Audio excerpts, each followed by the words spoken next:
Hello, today we're going to be talking about ClassLink, which is a new service that we have throughout the division here in Virginia Beach. And we're going to talk about how all staff members are going to be using ClassLink and have access to it.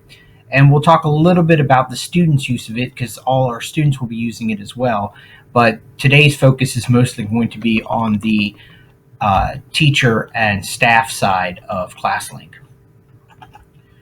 So, you may be asking, what is ClassLink? You may have heard of it before, you may never have. It doesn't really matter at this point, whether you're just hearing about it for the first time or not. ClassLink is an all-in-one portal solution.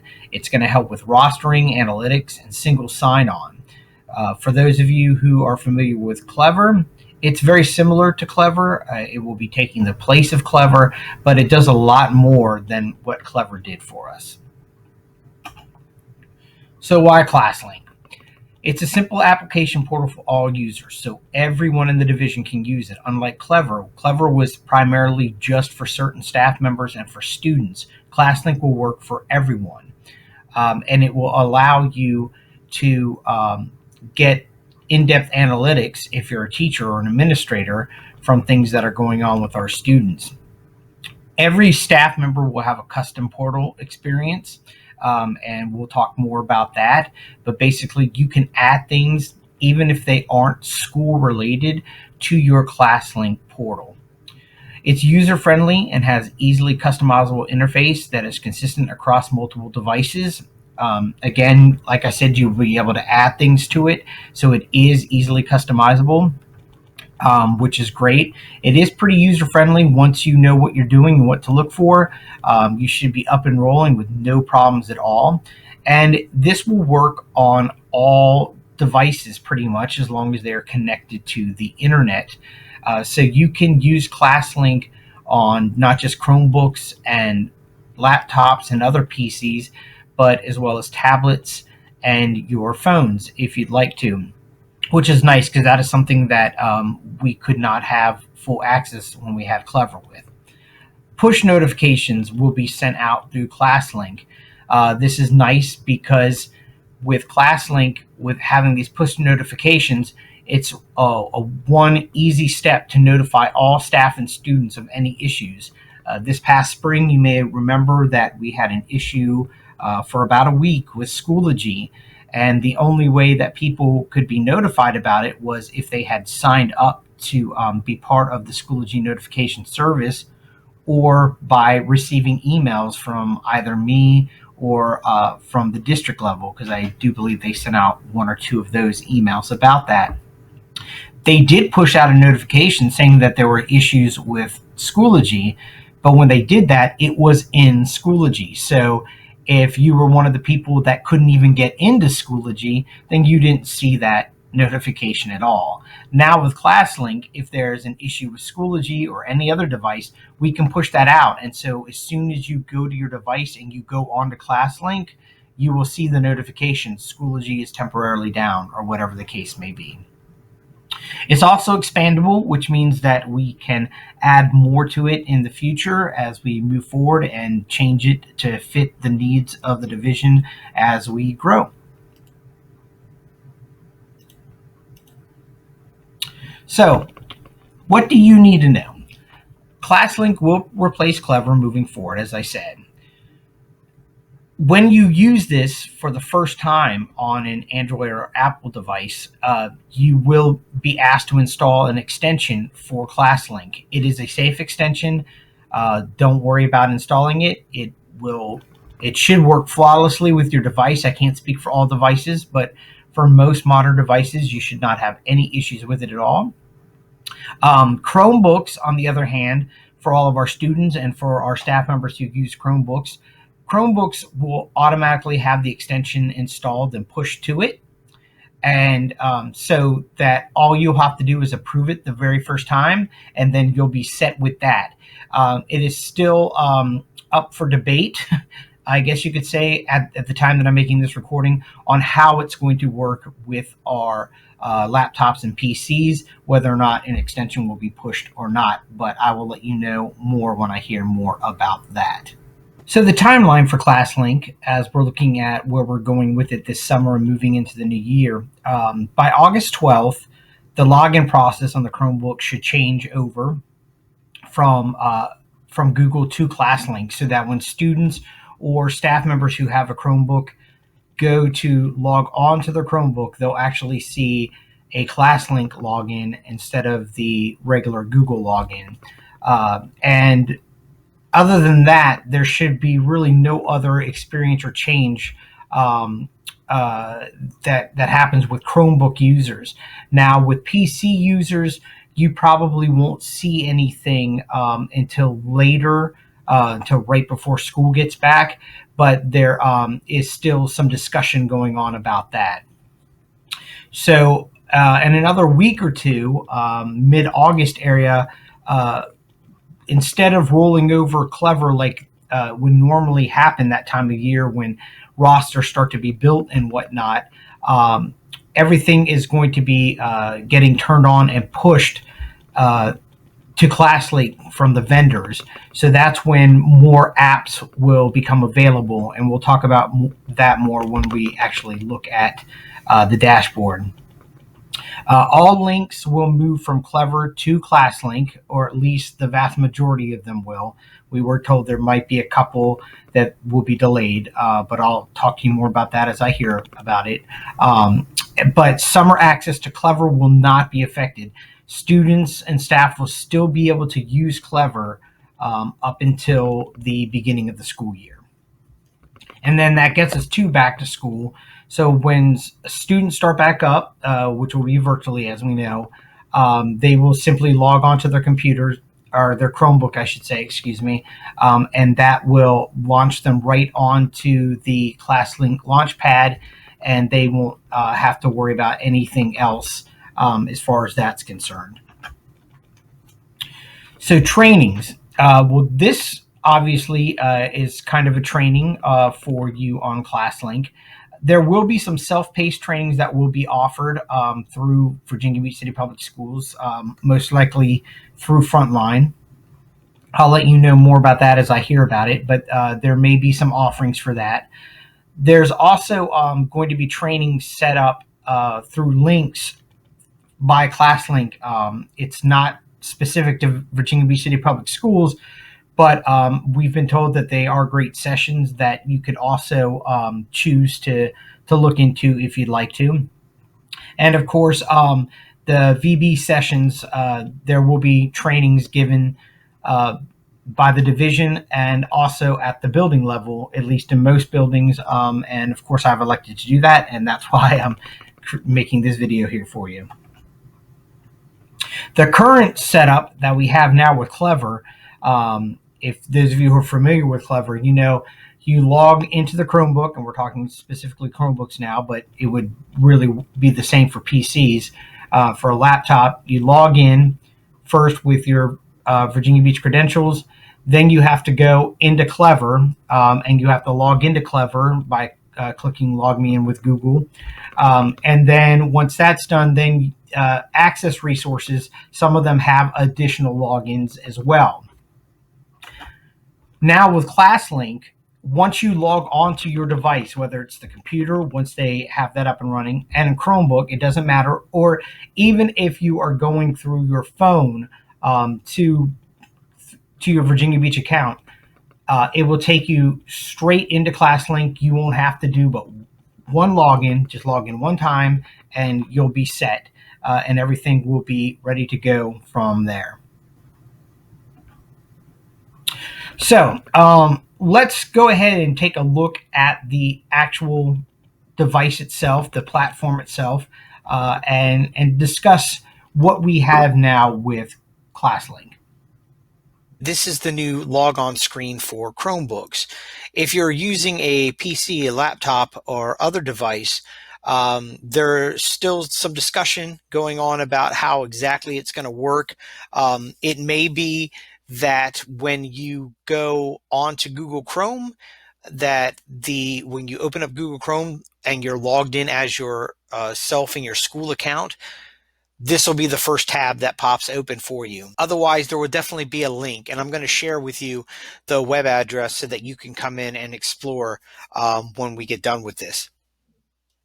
Now, for students signing in on a Chromebook, all they'll have to do is put in their student number where it says username. They don't even have to put at vbstudents.com anymore. Just their student number and their password, and they'll click sign in. For staff, you can click where it says staff sign in here. You'll notice that when I do that, it's going to take me to that blue page where I would have to sign in my credentials again. But no, it's going to jump by that because it is an actual single sign-on platform. So I don't have to do that. So if you're working at home and you have to log in twice every time to get to Schoology or whatnot, you won't have to do that now, just the one time. So when we first get here, I have a notifications tab open. The first time you come on, you might actually have a welcome notification, which I have down here, but it's minimized now. And you can simply just click the X to close that. And let's take a look here up at the top at our board that we have. Over here, we have these three lines. We can click on that. It's sort of like a menu. It has the teacher console, my files, my analytics, and support docs. It also allows us to quickly change to high contrast if we want to. By doing that, it changes the desktop to black and white with the colors remaining on the folders and icons. I'm going to turn that off. You should notice though that down here you have the teacher console, the My Files, and the My Analytics quick launches here anyway. So other than for support docs, you may not need to use this very often. Here's where you will add apps, and we're going to come back to that. This is edit mode. When you click on that, here you can quickly add a folder to your Launchpad here. You can change the theme, you can change your app size, you can change your font style, and you can change the color if you want to. Now, keep in mind though that all of this can also be reached through your settings, which we're going to get to in just a second. I'm going to go ahead and close this up. And you saw the notification. Here's the search box. Now, when you're using this search box, you are searching for any applications that you have put on your dashboard. There are tons of different apps that you can add here, and you can create folders. As you saw with the edit mode. You can also add apps and create folders by simply right-clicking or finger touching your mouse pad if you're on a Chromebook. And you'll see that you can add a folder, you can add an app, and you can sort your apps by name or type. So once you have a bunch of apps here and you have a bunch of folders, you may need to find something very quickly and you don't want to have to scroll through and look for it real quick. Anything that you have on your dashboard, once you start typing in the name of it, it's going to pop up and you can click on it and it will take you straight there without you having to go into a folder or to scroll down and look for it. Let me get rid of the BR up here. And then over here, you have where you have this icon for a photo. You also have this arrow, which when you click on it will allow you to sign out or to go to your settings. You'll also notice that it shows you here what your display name is along with your email address. We go to settings, we can add a profile picture. I highly suggest that you do this, especially starting off the year where we're going to be working with students who don't know us. We don't know them. It's nice to have a face to go along with the name. So I highly suggest that you add an actual true picture of yourself to your profile. Then you have your name, your first and last name, doesn't really matter. You can change that up if you feel the need to do so, but your display name, that will be displayed. So if you want to say Mr. Friedman, you could change that here. You cannot change your email address. That is set at the division level. You can change your default language, which this will be good for our ESL students, or for some of them at least, if they need to change the default language. And then we have the default time format that we can choose, whether we want 12-hour or the 24-hour. Once you change anything, don't forget you have to click the Save button. Themes. This was also on the edit mode out here, but it's down here. There are 3 themes that you can choose from. Classic, which is default, which you just saw. There's primary, and with primary, it makes it much larger. It's primarily for the little kids. And we also have professional. Professional kind of, to me, reminds me of the Clever dashboard because it has this opening over here. Again, though, all this stuff is easily accessible in other spots. If the only reason why you're going to the professional theme is because you want these buttons here, that's fine, but you don't have to have them there. You can easily access them by either going to edit mode from your dashboard or by coming in here to settings. Passwords. We're not going to get too much into this, but when you have apps that you add, sometimes you will have to log in them depending on if it's Division app or not. If it's a Division app, it should be set up to go through our Active Directory, which means that you will not have to input your login information ever. You'll just click on it and it will take you there. If it's not a Division app, or if it's a Division app that hasn't been set up yet, when you click on it the first time, it's going to ask you to log in. But as long as it is a single sign-on app, and I will tell you how you will know that in a minute, as long as it's a single sign-on app, once you log in that first time with it, it will remember your login and you'll be good to go. And then if it is an app that you added, it's not a Division app, when your password changes, you will have to come in here to passwords, find that app, and you will have to edit your password. Auto launch. Auto launch. Any apps that you have, you can come in here and you can turn it on to auto launch. When you do this, when it is enabled for auto launch, the next time that I come in and I launch ClassLink, it is going to not only open ClassLink in one tab, it's going to open another tab with any app that I have here that is enabled for auto launch. You could have as many as you want to. Just remember, if you have 6, that means that you're going to have 7 tabs that are going to open for you due to the fact that the ClassLink tab will always open as well. Sign in, you don't really need to worry about this. This just shows that it's connected to Active Directory. Recovery, this is something that you can set up. With recovery, you can set up your mobile phone and or questions so that if you are having issues getting into your account, like maybe your password expired, you forgot your password, this will send you questions or send you a text message to your mobile phone where you can verify it's you to come in to reset your password. And security, that's really not something that we have to worry about at our level. So this is the basics of what we have here available for us with all these buttons. I'm going to come back here real quick and I'm going to change my theme back to the default classic one. I should also point out while you're here, you can change the color by clicking on the palette, and then it gives you color options that you can change. You can also change the high contrast in here, and you can show the welcome wizard if you'd like. And there's always this preview over here to give you an example of what the apps and what your dashboard will look like depending on the app size and the theme and text style that you choose. So let me close out of that. And so now I want to show you about our apps. And you'll notice that there are folders here.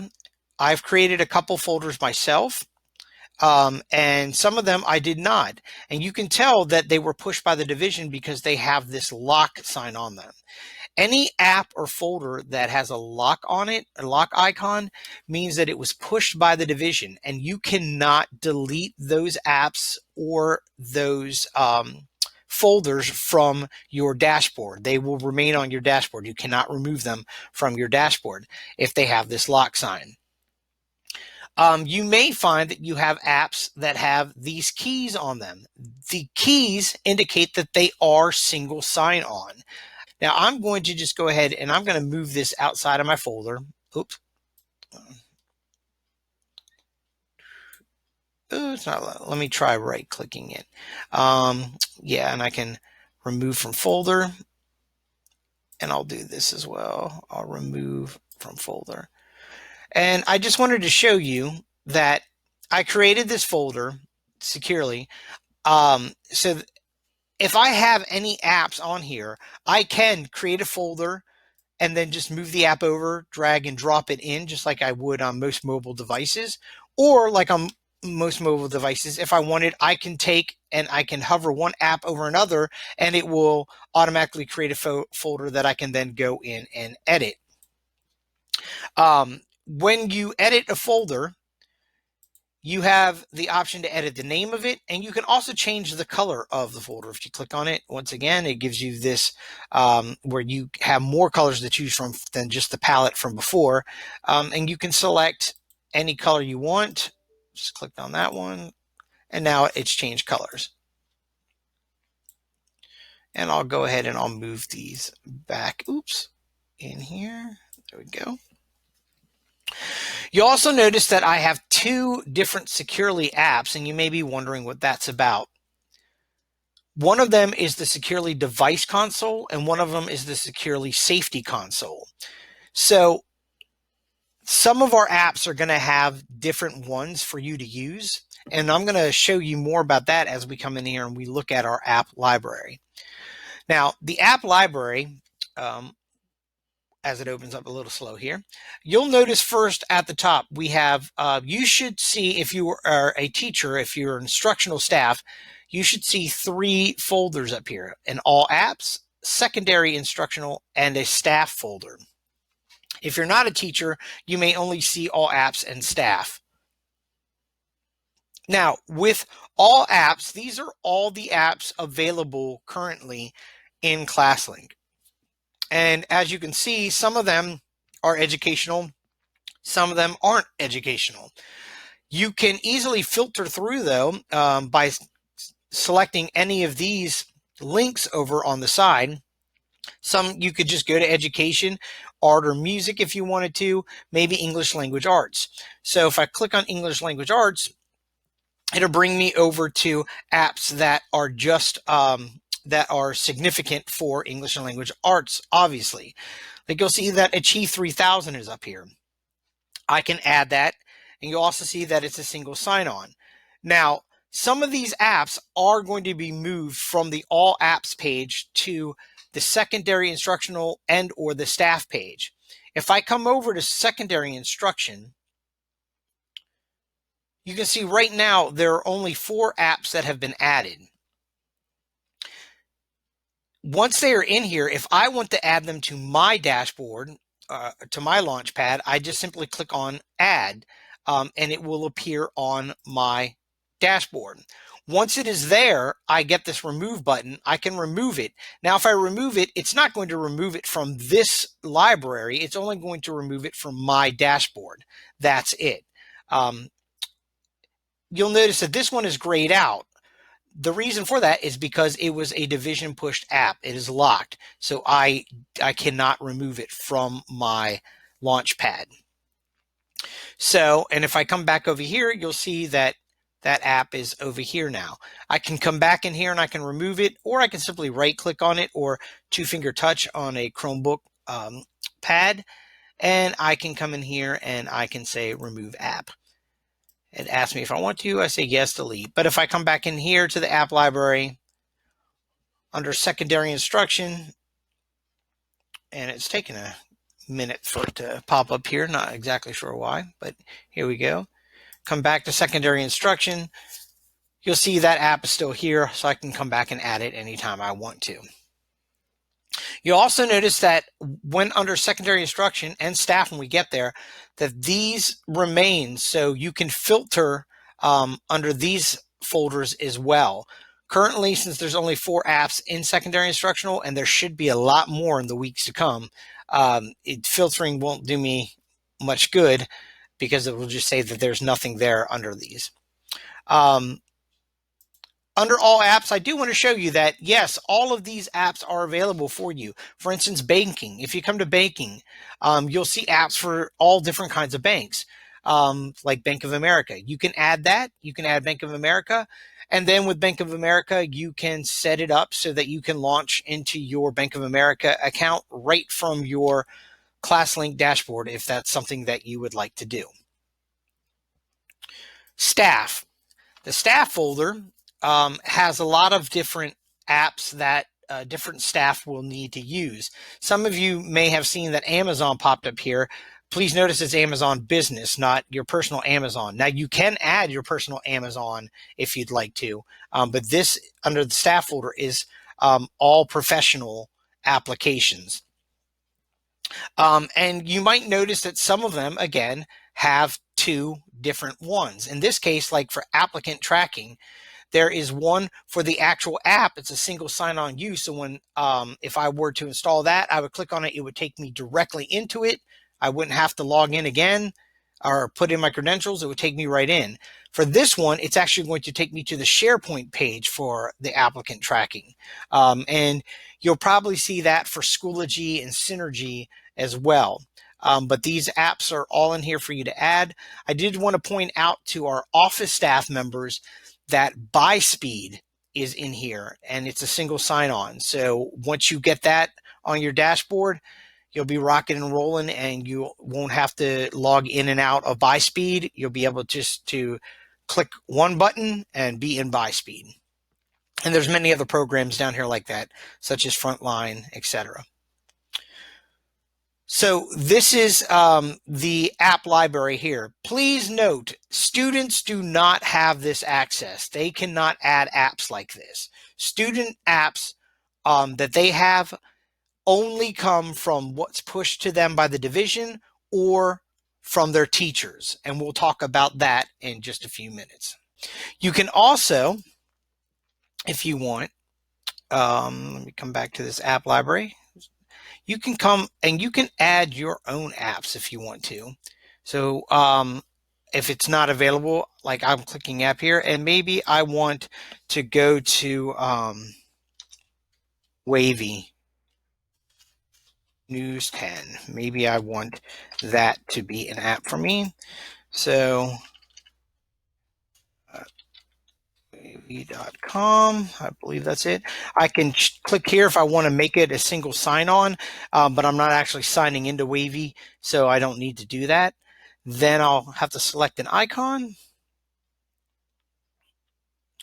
And let's just do a W, I guess, for Wavy. Click that and then add app. And now it pops up here. So now when I click on Wavy, it's going to hopefully open. Now, if I put the address in correctly, you may want to copy from actually the website itself, but it looks like it's opening, just running slow here for whatever reason. But there I go. So now I have that on there, and I'm just one click away from coming to Wavy anytime I want. I hope that you noticed, and if you didn't, I definitely want to point out that whenever you launch anything from ClassLink, it will automatically open in a new tab. Clever didn't always do that. With Clever, sometimes it just opened up right there, and then you'd have to open up another Clever tab later on. So your launch pad will always be there for you just to click right back to, because everything opens up in its own new tab. If we have certain apps that we use all the time, we can favorite an app, and I'm just going to use this as an example. Open up here. I can right click or two-finger tap on a Chromebook, and I can say add to favorites. When it does that, a star pops up here. I get a notification down here, and you'll see Brain Pop has now been added down here. So any of my favorites will be like a quick launch down here as well. And you can change that up anytime that you want to. Simply come back and now remove the favorite, and there it goes. So quick and easy enough. So One thing to keep in mind is whatever you add here is just for you. Your students won't see this unless you have it open in front of them, of course, which is, something when we talked about earlier, the fact that you could come in here to settings and you can add your auto launch pages. You be careful of what you have selected, which apps you've selected to auto launch, so that you don't want a personal app to launch when you open up your computer in front of students. But yes, no one sees anything on the dashboard but you. This is your own personal dashboard.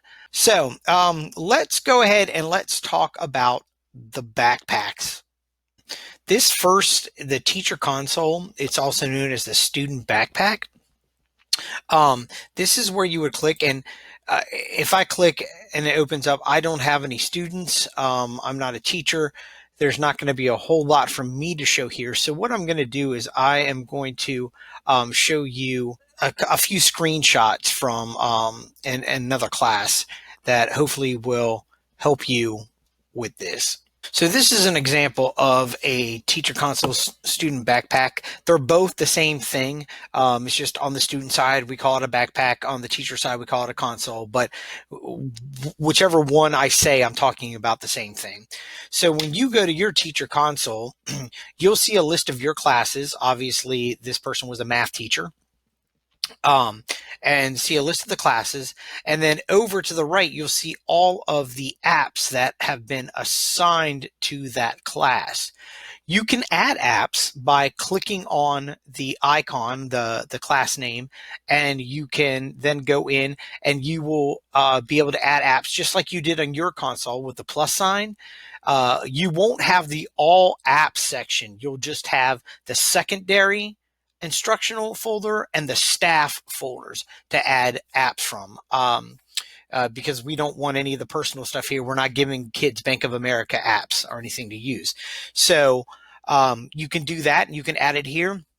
Don't forget that Schoology is where we're going to be putting most of our launching points at for instruction. But if there's, other things that you want to put here for the students to make the quick launch for them, that's great. That works. You can also, when you come to these pictures and the names and stuff, you can click on it and you can edit these by right clicking. So you could change the pictures. They could all be different to match up. So it helps you remember which class is which, and you can change the name, 3A, whatever, even though I know technically we're on a 4x4 this year. So we're not going to really have 8A, B-Day type stuff, but still you get the idea. So, another thing, when you open up the classes up, you can see this view, and it gives you the analytics of what's going on with the class. You can see how many percentage of students logged in on Monday, how many logged in on Tuesday. See here, Wednesday, it really dropped. Wonder why that is. We can check that out if we want to by clicking on it, getting more information about that. We can also go in and we can look at logins. Now, this will tell you, and it has your students over here. Their names are blacked out here, but it'll show you which students logged in at one day per day, each day that you want to look at. And it will also tell you how much they got completed as well. Now, there's this time and app function here. And if you click on that, you can click on individual students and you can see how much time they spent in each individual app. ClassLink has an algorithm that if the student is just sitting in the app, they aren't counting it as the student spending time there. They actually have to be working. So if a student, plays around for 10 minutes on their phone, but is logged into Schoology on their Chromebook, it's those 10 minutes aren't going to be recorded as time that they were actually in there. So it gives you a better idea of how much time they're actually spending within each app. You can go to app summary and it will break down even more for you what the students have been doing. App records, app history, all of that you can see, and it's per student. And you can export a report if you'd like to share this information with other teachers, with admin, with guidance, and of course with parents. The public portal will be coming down the road. I'm not exactly sure when it will be set up, but with the public portal, one of the cool things about it is everyone will have access to this, including parents. This will not allow them to log into an app and use an app, but it will give them information about the app, how it's used, what it's used for, how long it's been around, all that good stuff. So it's just a way to help keep everyone informed of the apps that we're using, and what they're actually being used for. You can launch ClassLink from launchpad.classlink.com/vbschools, and you can go ahead and take a look and play around with it. Just make sure that any of those division apps, that with the division apps, don't actually add them to your dashboard, because they may be getting automatically pushed in the days and weeks to come. But if there's other apps that you want to play around with, again, you're not going to break anything, and no one else sees it but you. But feel free, set it up however you want in your settings, and enjoy. Let me know if you have any questions. Thanks, guys.